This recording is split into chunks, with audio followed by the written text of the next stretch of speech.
Ndabaramukije nongera ndabaha ikaze muri kino kiganiro ikiyago c'inama nshingamateka mutegurirwa n'igisata co kumenyesha amakuru n'ubuvugizi mu biro vya nyeniteka umukuru w'inama nshingamateka. Inama nshingamateka irabandanya ikivi mu guserukira bene gihugu, gutora amabwirizwa meza no kugenzura ibikorwa vya leta. Muri kino kiganiro turagaruka ku bikorwa biriko birarangurwa n'inama nshingamateka bijanye no kugenzura ibikorwa vya leta biciye kuri sentare ijejwe kubahiriza amatungo ya leta. Abashingamateka barabandanya kandi kungura ubumenyi mu bisata bitandukanye bijanye n'imigwi y'amaho basanzwe bahurikiyemwo. Navyo nyene turaja kubigarukako muri kino kiganiro. Nkaba nongeye kubaha ikaze.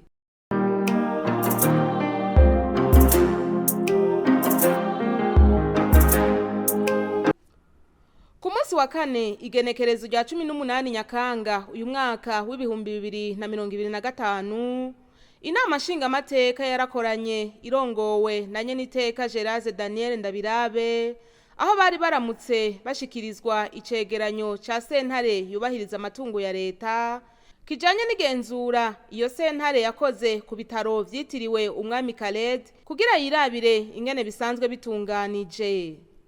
Umushikiranganje w'indero n'ubushakashatsi François Havyarimana akaba yari yatumiwe mu nama nshingamateka kugira ace yishura ku bibazo by'abashingamateka bijanye n'ico cegeranyo. Ico cegeranyo rero kirerekana ko ibitaro kwa Khaled bikorera ku mategeko ashaje cane, aho twavuga nk'itegeko rigenga abakozi statut du personnel, amategeko ngendegwako règlement d'ordre intérieur, eka mbere n'igitabo mfatiro ku bijanye n'intwaro n'ubutunzi. Igisata kijejwe igenzura bikorwa cyo ngaho nyene mu bitaro ntigikora, nayo intambwe zimwe zimwe zo gutanga amasoko ya leta zikaba zidakurikizwa. Umushikiranganje nawe akaba yarashikirije intambamyi nkuru zibonekeza, aho akavuga cane ikena ry'abaganga babinonosoye hamwe n'abakozi badakwiye. Mwatubajije muti mbega ibibazo biri muri bitaro mubibona gute, mbega kugira ngo koko Cour des comptes ize kuraba ibiriko birakorerwayo ubwo ntihari utugorane, ndabivuze gutyo. Mu majambo make novuga yuko muri ibi bitaro vyitiriwe umwami Khaled nk'ibindi bitaro vyose utugorane ntitwobura, ariko kandi sinovuga yuko ingorane ziri muri ibi bitaro zitandukanye cyane n'iziba handi. Icambere noherako ni kibazo c'abakozi, kandi mbere no muri kicegeranyo ca Cour des comptes barabishikirije, harimwo amaservice koko vyagaragaye yuko adafise abakozi bakwiye, ariko ibino bifatanya novuga n'ibihe twaciyemwo. Murazi yuko kuva mu bihumbi 2015 kugeza ibihumbi 2020 ubuzi bwa leta butari bwemerewe kurokita abakozi nk'uko buvyifuza, hari ico no kwita regulation y'abakozi binjira, ugasanga rimwe na rimwe rero hariho abakozi bakenerwa mu bitaro mugabo ntibashoboye kuronswa akazi. Ikindi novuga muri ibi bitaro ikibazo c'abaganga badakwiye, kuko mu bitaro ivyo ari byo vyose tuba dukeneye ko haboneka aba specialiste mu madomene atandukanye, ariko rero vyaragaragaye no muri raporo yuko ngaha muri bitaro wa Khaled nubwo novuga ari bitaro bisanzwe biforma abandi baganga bose dukoresha muri iki gihugu, navyo nyene bisanzwe bifise ikibazo c'uko aba specialiste mu madomene yose tutabafise. Mu bibazo abashingamateka bagiye barashikiriza umushikiranganje nabone baragarutse cyane kuri ico cikena ry'abaganga babinonosoye ku bitaro nk'ivyo vy'akamaro kadasanzwe ku gihugu, basaba umushikiranganji gukora ibishoboka vyose hagafatwa n'ingingo kugira ngo abaganga igihugu kiba carungitse mu mashure batahe kugira bagikorere haguca bigumirayo. Agomba kugishoboza kijanye n'abakozi b'ubuhinga usanga babuze baba abaganga canke abandi hano ndakivuga afatiye ku kibazo hira gatanu umugwa abajije nyakwa mushikiranganje kijanye n'aba engineer biomedical bataboneka mugabe igihugu cikora ku bahinga basanze bari mu bindi bihugu nko mu Uganda n'ahandi tukadufatira ndetse no ku baganga banonosoye ivy'ubuhinga nyene bataboneka ariko kandi tukatubona no mu nyishu hari abaganga benshi bama bagiye kwiga hanze kandi bikagaragara yuko kenshi na kenshi usanga batagaruka. Nagomba kubaza nyakubahwa mushikiranganje mbega hari ikintu muba muriyumvira c'ingene abagiye kwigishwa n'igihugu boheza bakagaruka mu Burundi gukorera igihugu cabigishije kuko hariho mu bindi bihugu aho usanga banafata n'ingingo yuko wagiye kwiga hanze adashobora guca atora diplome azoyitorera mu Burundi mu gihugu yavuyemo kugira ngo n'imiburiburi azomare n'imyaka nimba ari 5 canke iri musi cayirenga ariko arakorera igihugu kuko ari cyo kiba caramwigishije. Sinzi yuko ico mwamura aganira muri leta ko muri kugira ngo turabe yuko igihugu kititanga mu kwigisha abahinga mugabo ntibasore kuza guterera kugira ngo duteze imbere igihugu. Byagaragara yuko abo barungika kwiga hanze mu bindi bihugu ndetse nabo baganga baba bagize ubushakashatsi ngaha muri shu baca baguma hanze. Nta kuntu imbere yuko barungika hanze bobanza bakabigisha nk'akarangamutima ko gukunda igihugu kuko ivyo vyuma murumva bimaze kuza bigaca bipfa. Twari dufise abantu bobikoresha kiba ari igihombo kinini ku gihugu. Ikindi kintu naco nagomba mbaze abadokiteri benshi ko usanga bagenda hanze gukorerayo ku bwishi. Nyakubahwa mushikiranganje muko mutegekanye iki kugira itugume duhomba abo dufashije? Abakozi b'abahinga babuze ati hariho abaja kwiga bakagumayo ati mbega hari strategie mwafashe ati mbega ntiboronkera diplome ngaha kandi bamaze gutangura gukora umwanya munini. Iyo strategie iri efficace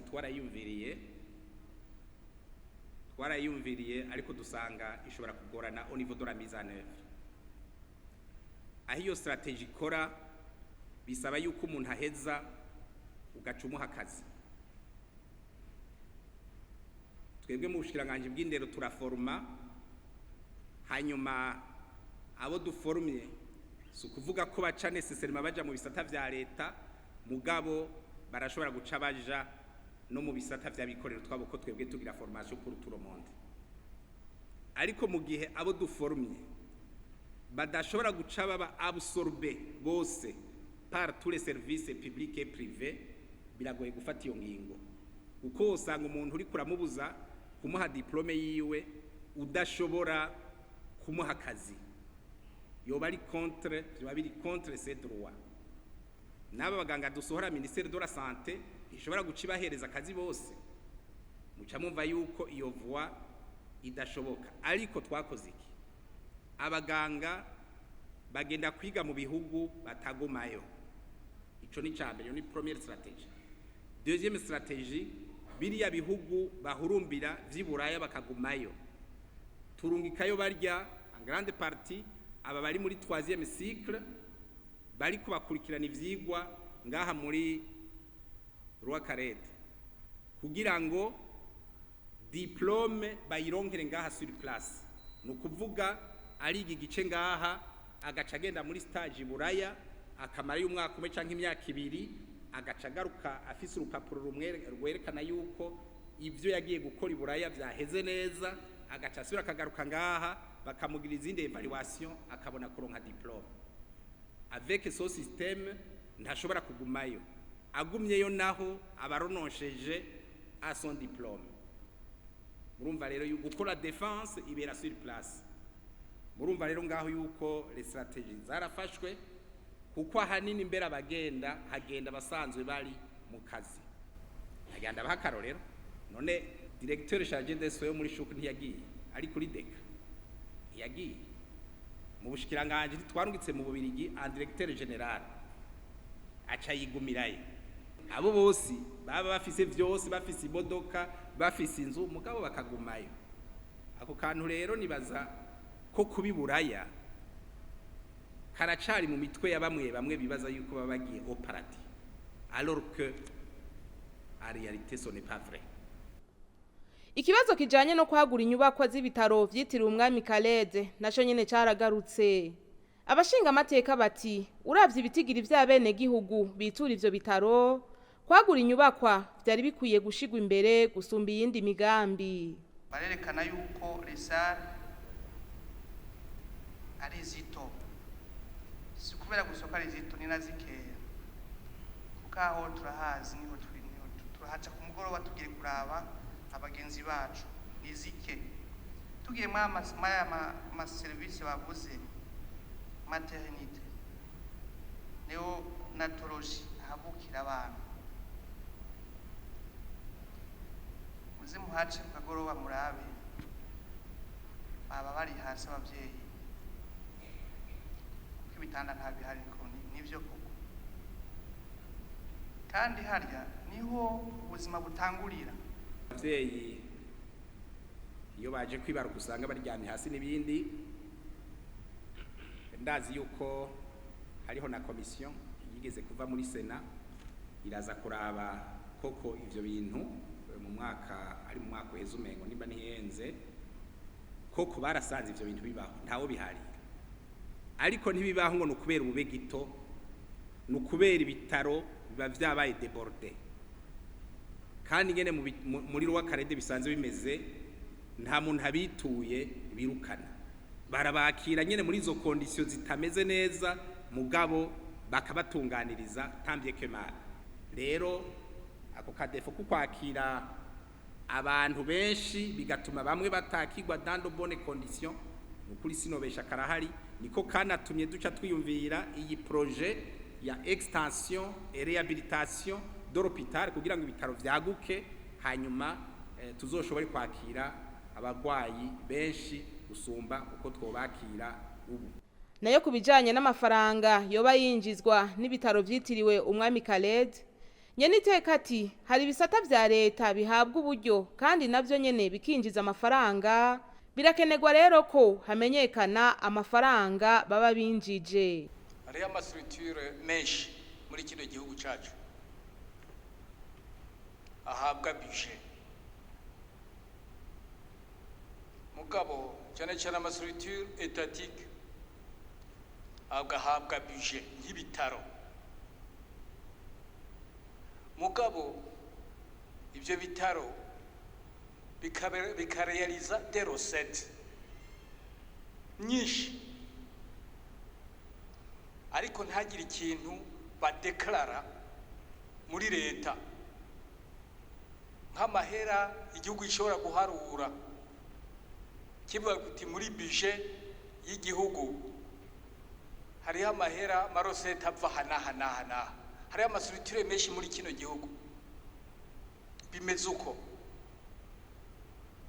None iyi shuka yo nta bijironka ya leta, none amarosete yo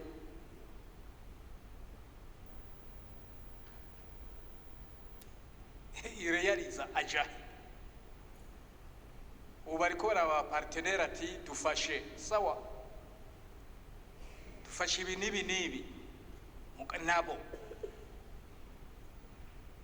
mbega abo bazotanga mu ikibazo cyavuga ngo leta ngo shira muri budget amahera ya nayo uzotanga comme contrepartie kote Burundi kote gouvernemental none mu bitaro naho ibitaro mbega iyo bakora ama operation ku bantu iyo bakora ama operation les prestations none nta mahera babatangisha ko tuzaho gukora ibintu bizimvye cyane none nta mahera batanga ayo mahera cajahe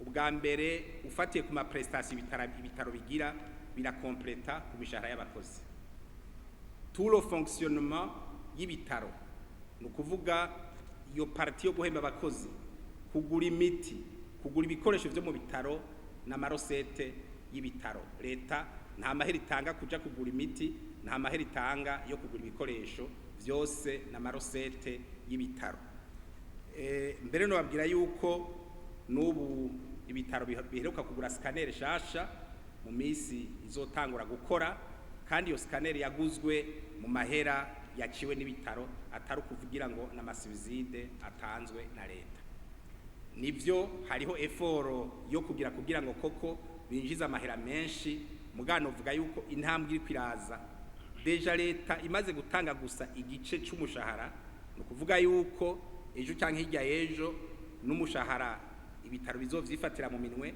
na fonctionnement bikayifatira mu minwe no guteza imbere ibitaro bikavyifatira mu minwe.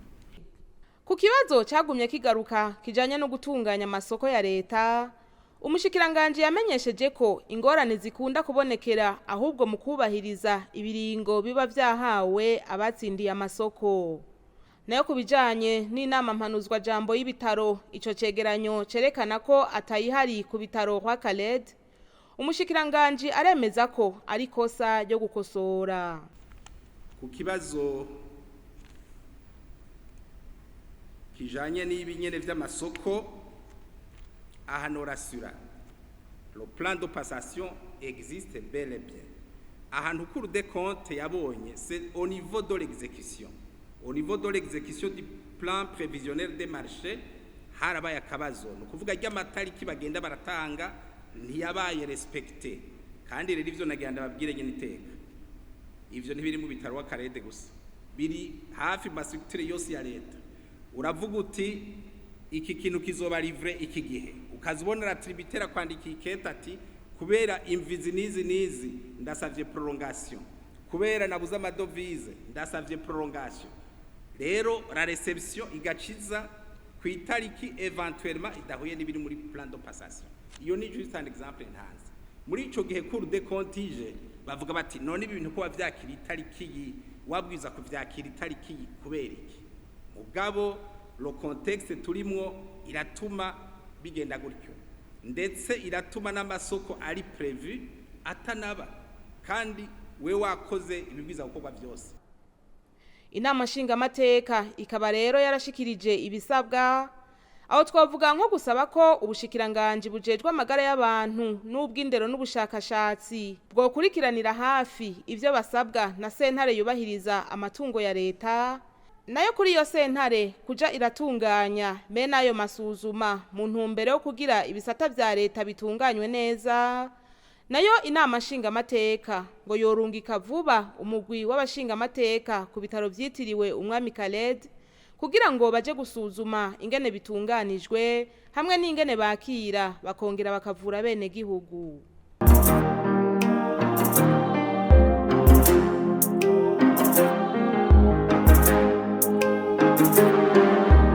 Nkuko twari twabibamenyesheje mu ntangamarara abashingamateka barabandanya kungura ubumenyi mu bisata bitandukanye bijanye n'imigwi yamaho basanzwe bahurikiyemwo.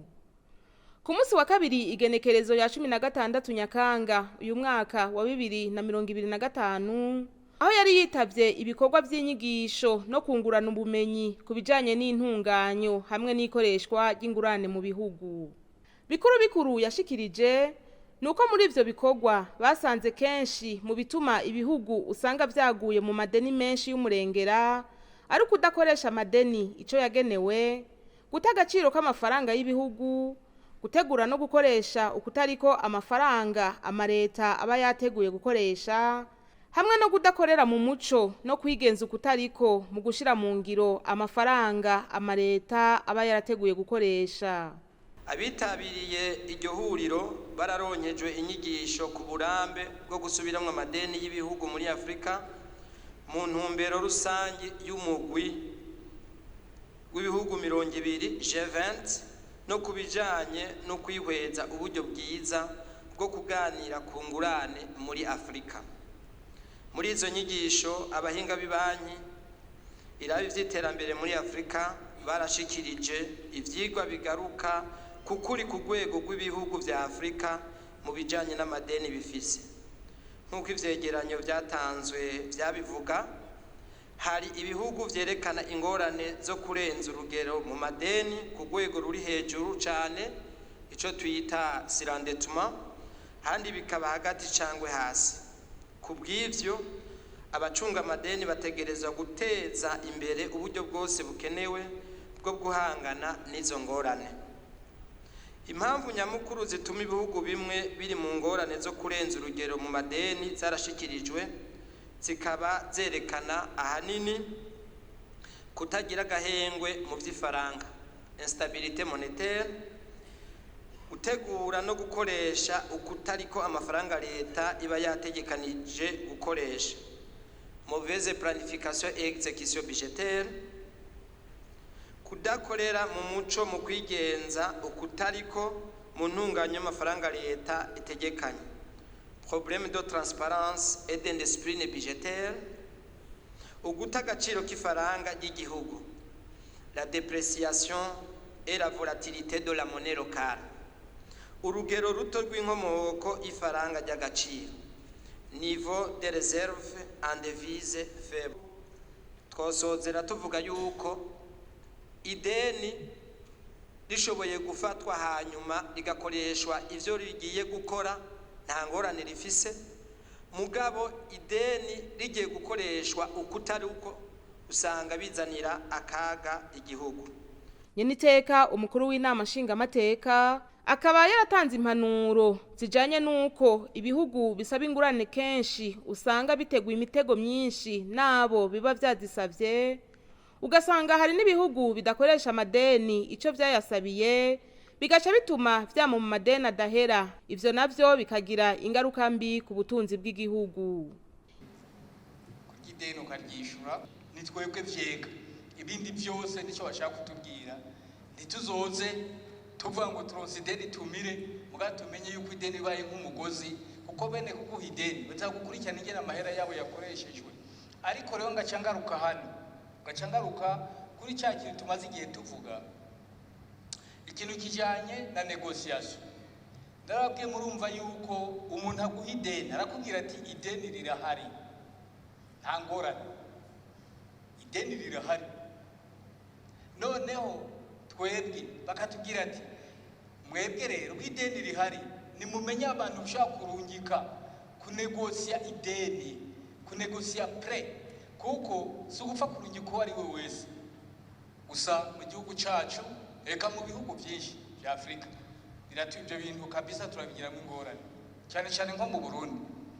Ibyo tubwiye turumvise ko c'est une préoccupation y'ibihugu byinshi cyane, kandi turumva yuko ari ikibazo ca none, ikibazo donc de maintenant, na cyane cyane ko gihura n'ivyo navyo n'ibyifuzo vyacu, ya migambi mbona kazoza tuvuga, byose ntizoshoboka ibintu tubanje kubimetrira la dette, la gestion de la dette. Ivyo bikorwa bikaba vyabaye kuva ku igenekerezo rya 28 ruheshi gushika ku wa 5 mukakaro uyu mwaka wa 2025, bikaba vyahuje ibihugu vya Afrika bigera ku 200.